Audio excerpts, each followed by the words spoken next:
At the bottom of a circular loop of radius 16 meters, a roller coaster car, which has a mass of 250 kilograms, travels at 13 meters per second.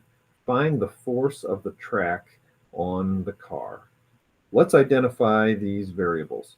We've got the mass to be 250 kilograms.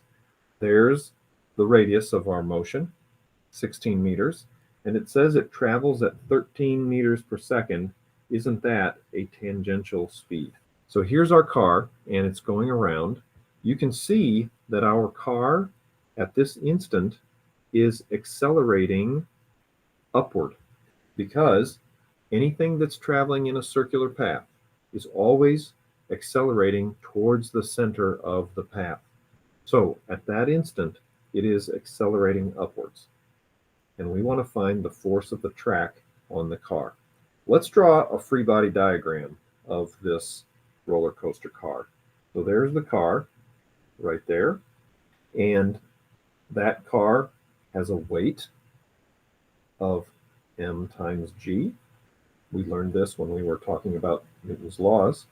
We're going to assume there isn't any friction, so there aren't any horizontal forces that are acting, but the track is holding up the car.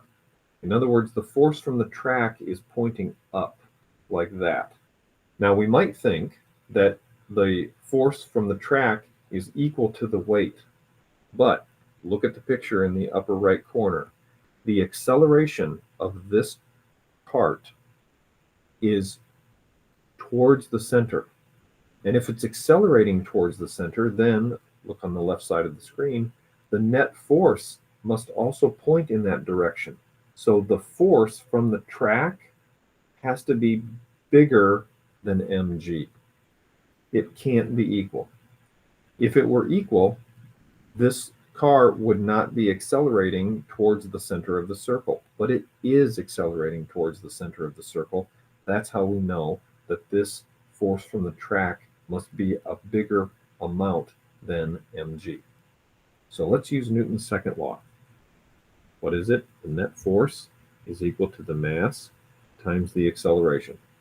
The force from the track minus mg should equal the mass of this car times the centripetal acceleration.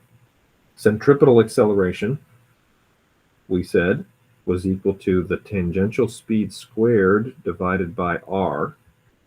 The force from the track, therefore, should equal m vt squared over r plus mg. If I wanted to factor out an m, I could, but I'm not going to. I'm just going to write it as we have it. The mass is 250 kilograms. I'm going to leave the units off because we've checked them and they're right. The tangential speed is 13. Got to square that. Divide by 16, that's the radius. In addition to that, we've got to go 250 times 9.81. When you type all that in, if you round it to two significant figures, you're going to get 5,100 newtons. That's the force that the track is exerting on the car in order to, at the instant shown right at the top of the screen, make it go in a circular path.